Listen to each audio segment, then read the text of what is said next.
नमस्कार भक्तजनों, स्वागत है आपका शिव पुराण के अगले अध्याय में। चंचुला के प्रयत्न से पार्वती जी की आज्ञा पाकर तुमरू का विंध्य पर्वत पर शिव पुराण की कथा सुनाकर बिंदुक का पिशाच योनि से उद्धार करना तथा उन दोनों दंपति का शिव धाम में सुखी होना।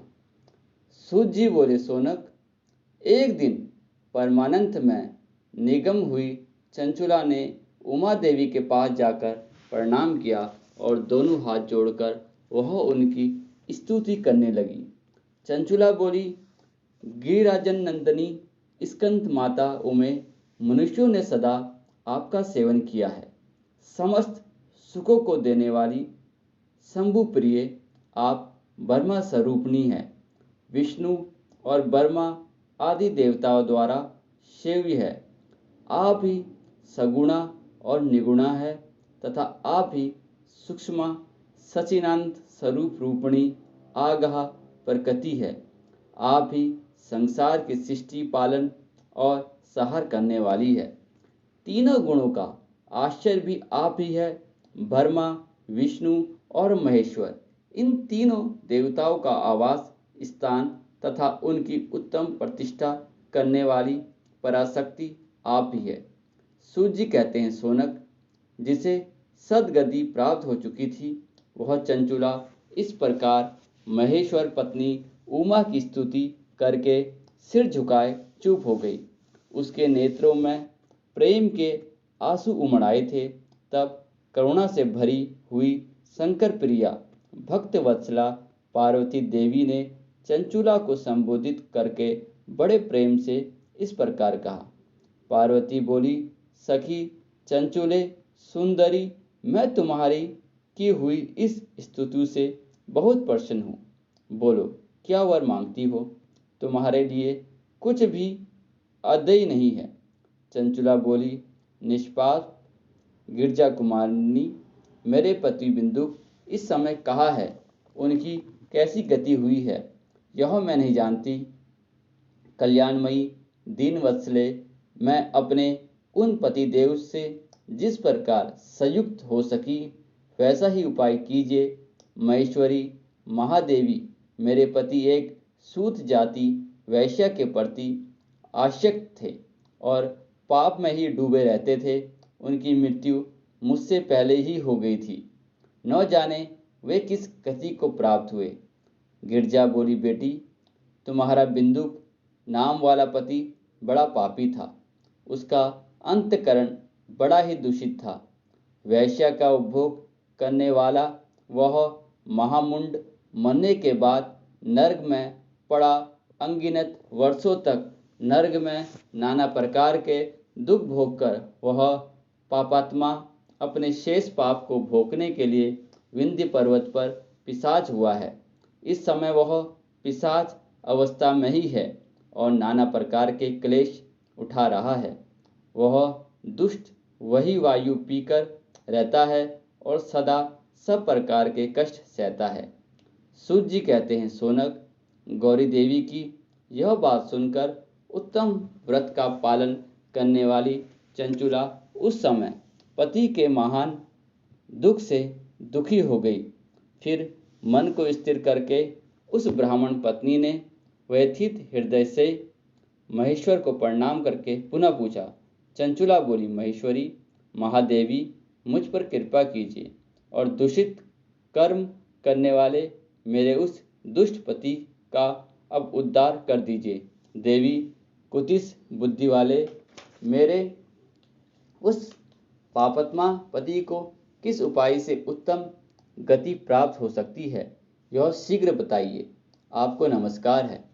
पार्वती ने कहा, तुम्हारा पति यदि शिव पुराण की पूर्णमयी उत्तम कथा सुने तो सारी दुर्गति को पार करके वह उत्तम गति का भागी हो सकता है।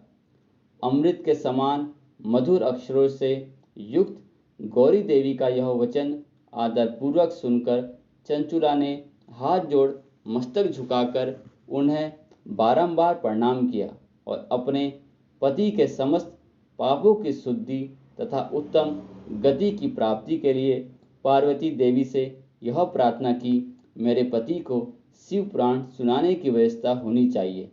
उस ब्राह्मण पत्नी के बारंबार प्रार्थना करने पर शिव प्रिया गौरी देवी को बड़ी दया आई।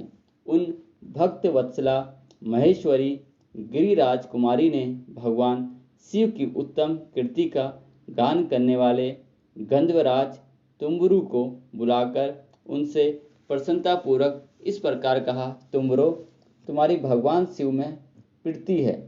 तुम मेरे मन की बातों को जानकर मेरे अभीष्ट कार्यों को सिद्ध करने वाले हो, इसलिए मैं तुमसे एक बात कहती हूँ, तुम्हारा कल्याण हो। तुम मेरी इस सखी के साथ शीघ्र ही विंध्य पर्वत पर जाओ। वहाँ एक महाघोर और भयंकर पिशाच रहता है। उसका वृतांत तुम आरंभ से ही सुनो। मैं तुमसे प्रसन्नतापूर्वक सब कुछ बताती हूँ। पूर्ण जन्म में वह पिशाच बिंदुक नामक ब्राह्मण था। मेरी इस सखी चंचुला का पति था, परंतु वह दुष्ट वैश्यागामी को गया। स्नान, संध्या आदि नित्य कर्म छोड़कर अपवित्र रहने लगा। क्रोध के कारण उसकी बुद्धि पर मूढ़ता छा गई थी।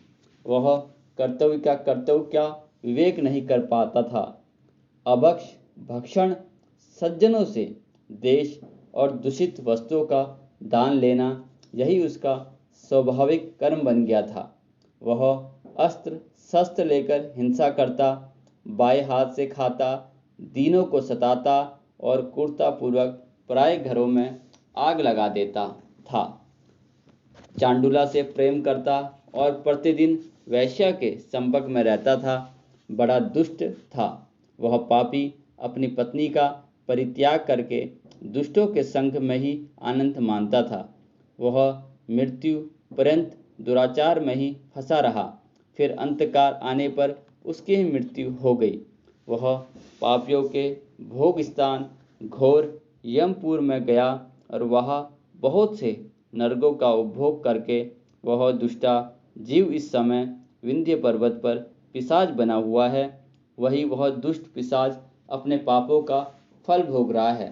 तुम उसके आगे यत्न पूर्वक शिव पुराण की उस दिव्य कथा का वचन करो, जो परम पुण्यमयी तथा समस्त पापों का नाश करने वाली है। शिव पुराण की कथा का श्रवण सबसे उत्कृष्ट पूर्ण कर्म है।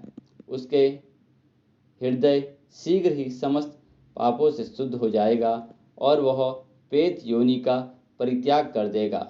उस दुर्गति से मुक्त होने पर बिंदुक नामक पिशाच को मेरी आज्ञा से विमान पर बैठाकर तुम भगवान शिव के समीप ले जाओ।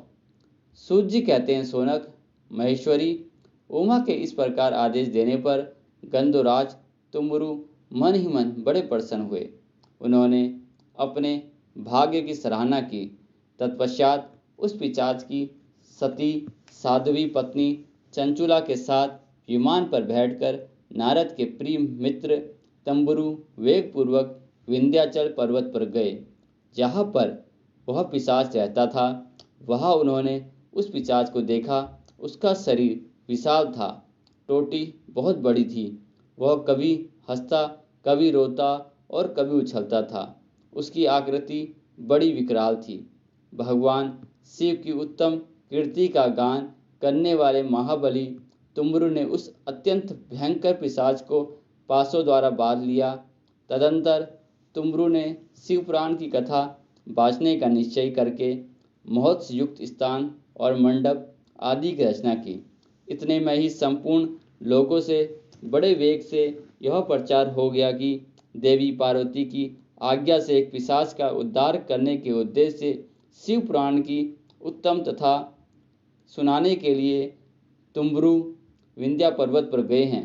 फिर तो उस कथा को सुनने के लोभ से बहुत से दरवेशी भी शीघ्र ही वहां पहुंचे। आदरपूर्वक शिव पुराण सुनने के लिए आए हुए लोगों का उस पर्वत पर बड़ा अद्भुत और कल्याणकारी समाज जुड़ गया। फिर तुम्बुरु ने उस पिशाच को पापों से बांधकर आसन पर बैठाया और हाथ में वीणा लेकर गौरी पति की कथा का ज्ञान आरंभ किया। पहली अर्थात विंध्येश्वर संहिता से लेकर 7वें वायु संहिता तक महामत्य सहित शिव पुराण की कथा का उन्होंने स्पष्ट वर्णन किया। सातों संहिताओं सहित शिव पुराण का आदर पूर्वक श्रवण करके वे सभी श्रोता पूर्णतः कृतार्थ हो गए। उस परम पुण्य शिव पुराण को सुनकर उस पिशाच ने अपने सारे पापों को धोकर उस पैशाचिक शरीर को त्याग दिया। फिर तो शीघ्र ही उसका रूप दिव्य हो गया। अंग क्रांति गौरवर्ण की हो गई। शरीर पर श्वेत वस्त्र तथा सब प्रकार के पुरुषोचित आभूषण उसके अंगों को उदासित करने लगे। वह त्रिनेत्रधारी चंद्रशेखर रूप हो गया। इस प्रकार दिव्य देहधारी होकर श्रीमान बिंदुक अपनी प्राण वलंबा चंचुला के साथ स्वयं भी पार्वती वल्लभ भगवान शिव का गुणगान करने लगा। उसकी स्त्री को इस प्रकार दिव्य रूप से सुशोभित देख वे सभी देवर्षि बड़े विस्मित हुए। उसका चित्त परमानंद से परिपूर्ण हो गया। भगवान महेश्वर का वह अद्भुत चरित्र सुनकर वे सभी श्रोता परम कृतार्थ हो गए। प्रेम पूर्वक श्री शिव का यशोगान करते हुए अपने अपने धामों को चले गए। दिव्य रूपीधारी श्रीमान बिंदुक भी सुंदर विमान पर अपनी प्रीतमा के पास बैठकर सुखपूर्वक आकाश में स्थित हो बड़ी शोभा पाने लगा। तदंतर महेश्वर के सुंदर एवं मनोहर गुणों का गान करता हुआ वह अपनी प्रीतमा तथा तंबुरु के साथ शीघ्र ही शिवधाम में जा पहुंचा। वहां भगवान महेश्वर तथा पार्वती देवी ने प्रसन्नतापूर्वक बिंदुक का बड़ा सत्कार किया और उसे अपना पार्षद बना लिया। उसकी पत्नी चंचुला पार्वती जी की सखी हो गई। उन घनीभूत ज्योति स्वरूप परमानंद स्नान धाम में अविचल निवास पाकर वे दोनों दंपति परम सुखी हो गए। ओम नमः शिवाय।